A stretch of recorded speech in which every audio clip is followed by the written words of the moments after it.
Vamos ter agora um momento especial de homenagem a um escritor muito especial, Carlos Pinhão, e a seguir vamos ter a apresentação do último livro do Onjaki. Eu queria pedir à Leonor Pinhão, ao Vítor, que viessem para aqui para a mesa. Eu devo-vos dizer que desde muito pequenino sou um leitor apaixonado de um jornal que foi importantíssimo para muitos de nós, uma grande escola da língua portuguesa que foi a Bola. Fazem favor, venham. A Leonor Pinhão.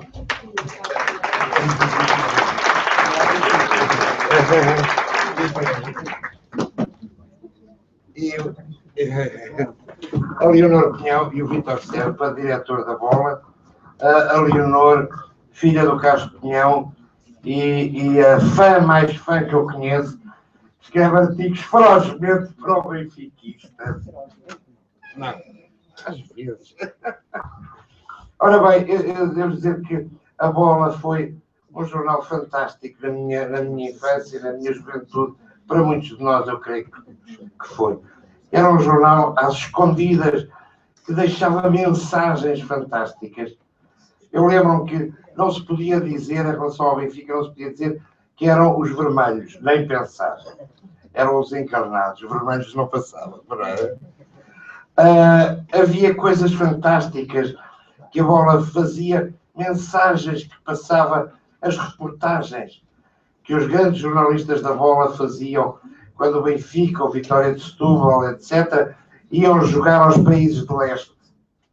As reportagens que faziam sobre as condições de vida aqui num país, noutro país, as conversas com as pessoas na rua, eram num país que estava, como dizia o poeta Egito Gonçalves, ai meu Deus, bloqueado, cercado de muralhas.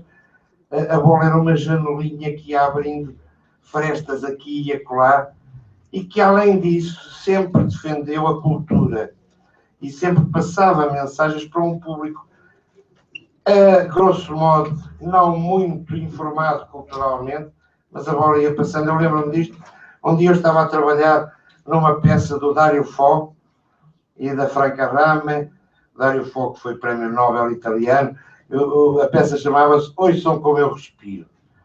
E houve uma reportagem sobre um jogo, já não me lembro qual, que o título era, uma das equipas tinha corrido muito, e o título era Ouçam Como Eles Respiram. Portanto, discretamente, os jornalistas da Bola tinham e continuam a ter esta tradição de fazer passar pequenos recados.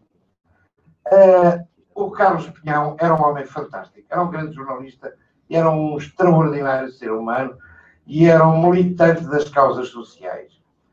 É um grande escritor para a infância, que tem sido um pouco esquecido, mas de qualquer maneira eu vou pedir à Leonor que nos dê uma palavra sobre o pai e ao Vítor, que ainda trabalhou com o Carlos Pinhão, e que recordassem um pouco a memória de um homem que foi um grande jornalista, sobretudo um grande homem. De grandes jornalistas está o mundo cheio. Boas pessoas é que não há assim tantas. E que falem um pouco deste homem que nos deixou uma obra que é preciso recordar, uma obra para crianças. Muito boa tarde a todos. Em primeiro lugar, agradecer à Fundação CEP e ao Zé Franha e à organização deste encontro de literatura infantil-juvenil terem tido a lembrança do meu pai como autor de literatura infantil. Foi uma coisa que lhe deu tarde, mas deu-lhe bastante forte. Eu penso que lhe deu quando começou a ter netos e quando começou a gostar imenso de ver os netos crescer e a achar que era muito importante habituá-los ao gosto pela leitura e ao gosto pelas histórias. Portanto, esta obra que está aqui é um bocadinho só, são obras de um avô babado. Vos posso dizer mais, que tal como o Franha disse bem, a bola teve em circunstâncias dificílimas da vida social e política portuguesa, um papel muito importante que a todos nos orgulha, os que por lá ficámos, aos que por lá saímos, mas dizer eu trabalhei na bola é uma coisa que nós gostamos de dizer, ou eu trabalho na bola é uma coisa também que nós gostamos de dizer, porque tem todo um corpo que nos honra para trás. Eu conheci jornalistas fabulosos na bola, lembro de ter chegado lá muito novinha e tal como aqueles jogadores de futebol dizem quando chegavam ao Benfica, diziam o Sr. Coluna, o Sr. Nós também nos dizíamos o Sr. Vítor Santos, o Sr. Carlos Miranda, o Sr. Homero Serpa, e eram tudo homens extraordinários que, para além do amor que tinham à sua profissão e ao jornal em que trabalhavam, eram muito atentos ao que se passava no país, ao teatro, ao cinema, daí poder ser surpreendido numa altura da estreia da peça do Dário Fó, porque sabiam, porque iam ao teatro e ao cinema. Nunca se fecharam naquelas quatro linhas pequeninas de um campo de futebol. Cabe-me só agradecer o meu nome e da minha mãe que está aqui, da minha irmã e dos netos todos do Carlos Pinhão, não estão cá todos, mas porque não podem. Esta muito simpática homenagem que nos caiu muito bem. Sr. Zé Franha, muito obrigada. Passo a palavra ao diretor da bola.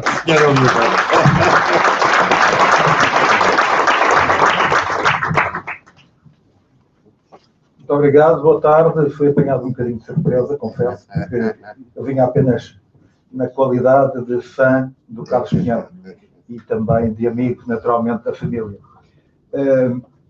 Eu trabalhei com o Carlos Pinhão quase 20 anos e tinha pelo Carlos Pinhão um carinho muito especial. O Carlos Pinhão talvez tenha sido, estamos a falar agora, portanto, de um tempo, princípio dos anos 70, ainda antes do 25 de Abril, em que não existia, quadro era este, que era para, talvez seja importante dizê-lo, os jornalistas da área do desporto não eram considerados jornalistas, não tinham sequer direito de pertencer ao sindicato dos jornalistas, tinham que estar no sindicato dos tipógrafos, litógrafos e ofícios correlativos, porque os seus colegas de profissão achavam que era um jornalismo menor.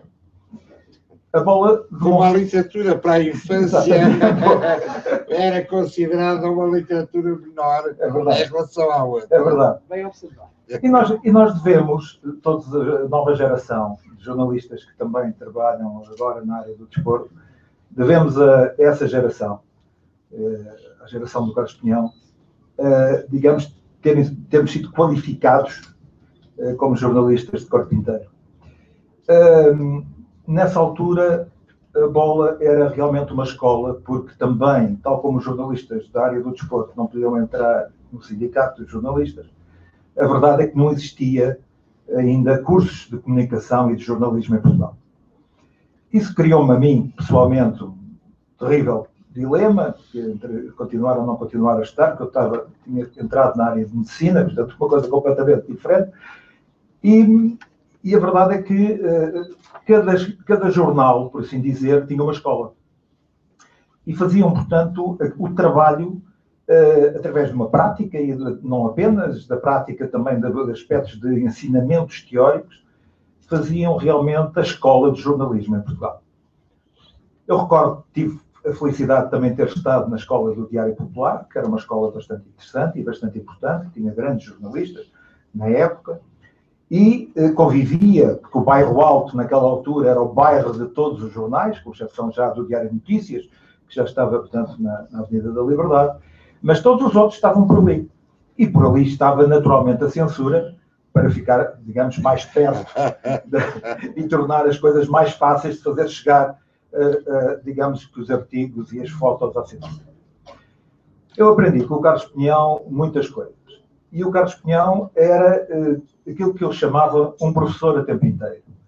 Nós escrevíamos, às vezes, enfim, éramos jovens, tínhamos o sangue na guerra, gostávamos de mudar o mundo e achávamos muitas vezes que algum estilo que existia na época um estilo um bocadinho mais trabalhado, quase era engraçado verificar que o jornalismo nessa altura era um parente mais próximo da literatura do que é hoje, onde as pessoas tinham, digamos que tinham orgulho em escrever bem, e onde, hoje em dia, acho que também não é preciso já escrever bem para ser jornalista em algumas áreas, e naquela altura, na área do desporto e na área, sobretudo, do jornal A Bola, era uma obrigação escrever bem. E como era uma obrigação escrever bem, a primeira coisa que o Carlos Pinhão ensinava aos jovens é que ninguém conseguia escrever bem se não lesse. As pessoas tinham que ler. As pessoas tinham que ler os clássicos.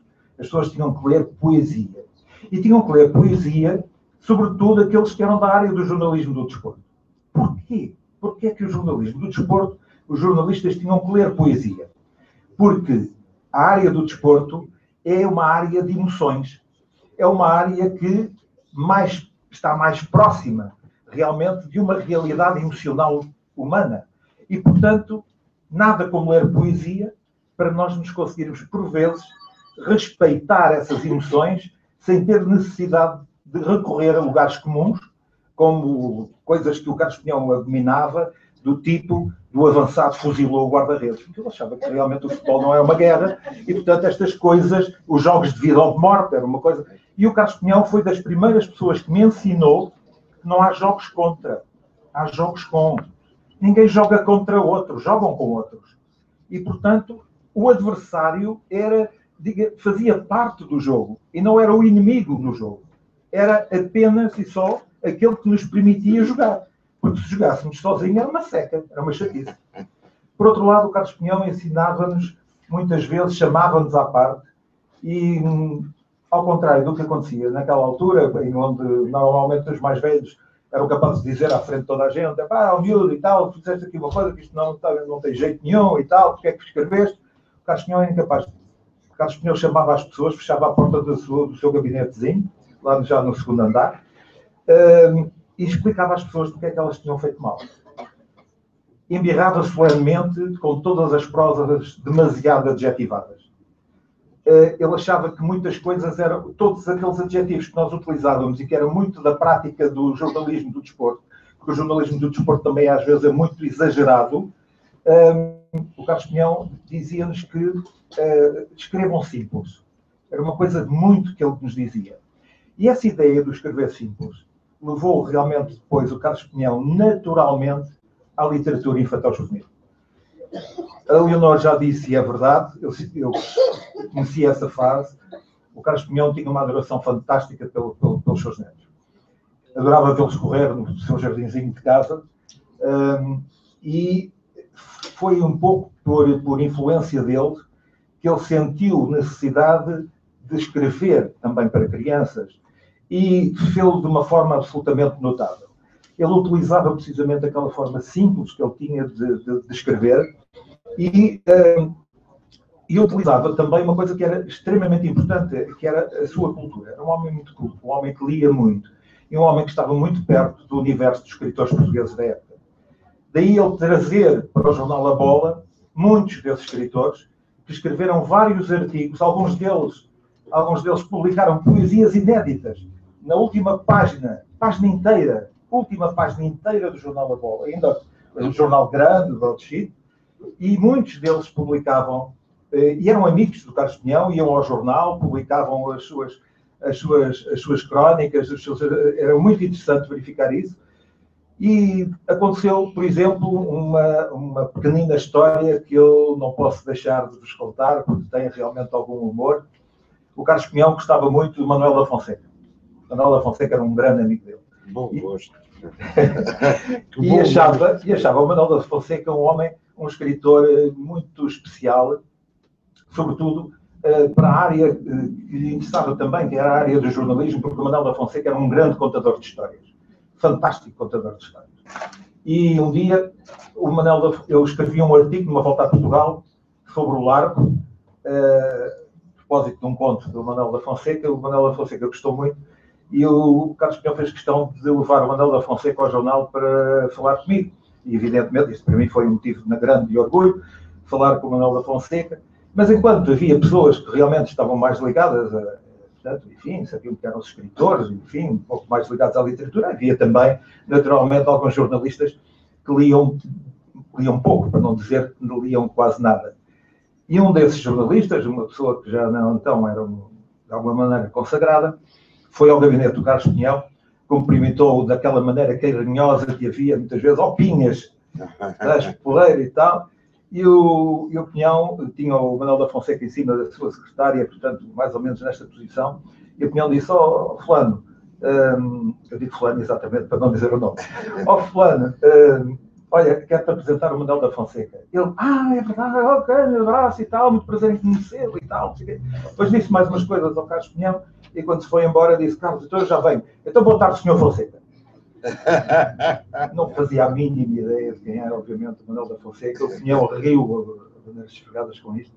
E dizia, portanto, muitas vezes isto servia também para ele dizer realmente aos mais jovens que só seriam bons jornalistas realmente se conseguissem perceber que era toda a vida tinham que ler. Toda a vida. Tinham que ler não apenas aquilo que aparecia de literatura nova, mas sobretudo dos clássicos. E mais tarde o Carlos Pinhão envolveu-se então de uma forma, eu diria, sentimental, com a literatura infantil-juvenil. Escreveu muitos livros, alguns deles julgo que tenho praticamente todos em minha casa, e normalmente dedicava esses livros às minhas filhas, incluindo um livro especial que ele escreveu com o seu saber muito particular de comunicar com as crianças, mas escreveu também para os adultos, foram Os Bichos de Abril. Os Bichos de Abril, ele tinha deu-me 2 livros, um para a Joana, outro para a Catarina, as minhas filhas. O Martins fez um pequeno desenho. Martins, que aliás, muitas vezes a censura começava a ficar preocupada quando chegava às 7, 8 da tarde e não apareciam os desenhos do Martins, e telefonavam para o jornal. Então, os desenhos do Martins, diziam os homens da censura, tinham que ver primeiro os desenhos.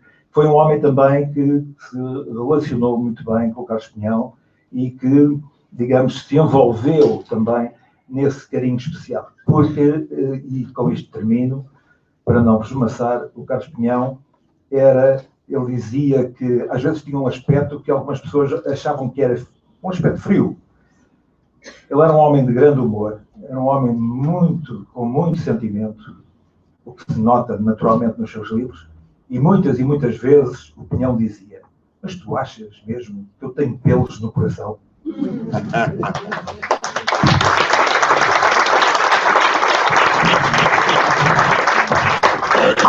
Eu penso que nós... Está aqui o António, que conheceu bem o Carlos Pinhão, que conheceu uma geração de escritores que foram os seus decanos. A Matilde não era decana, era de Bengala.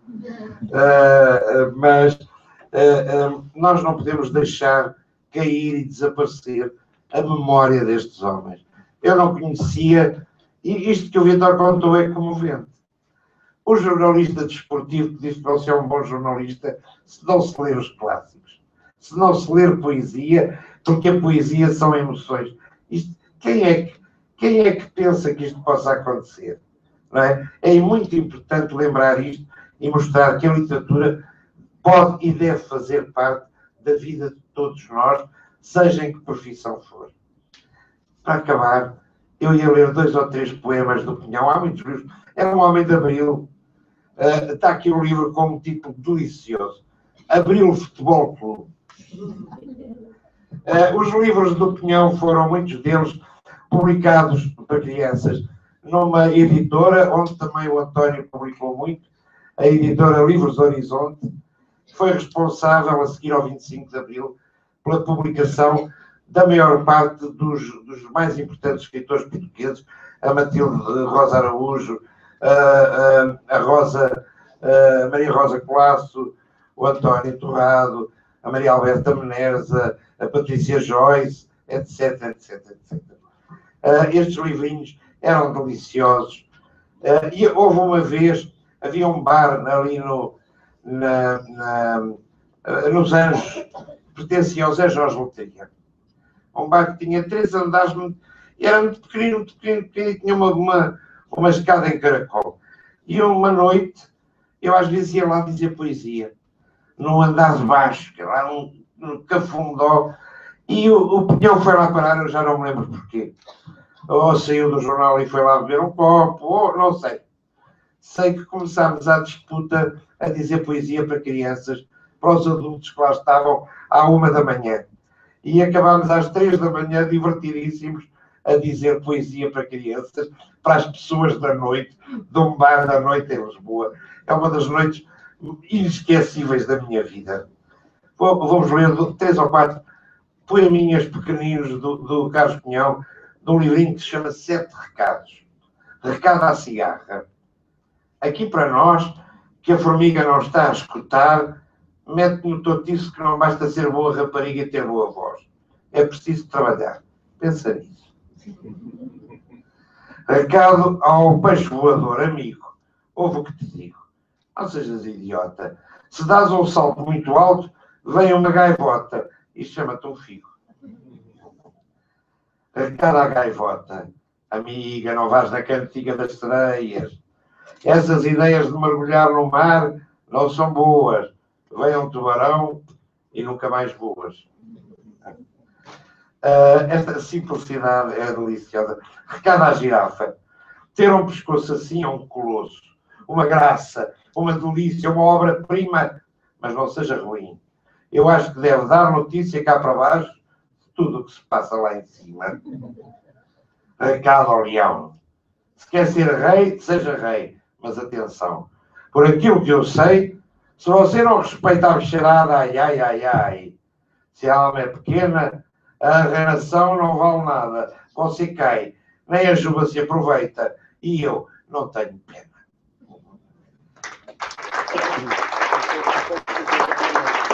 Continuaremos aqui na Fundação do Século, sempre que tivermos, continuando este encontro, que vai continuar, eu espero muito.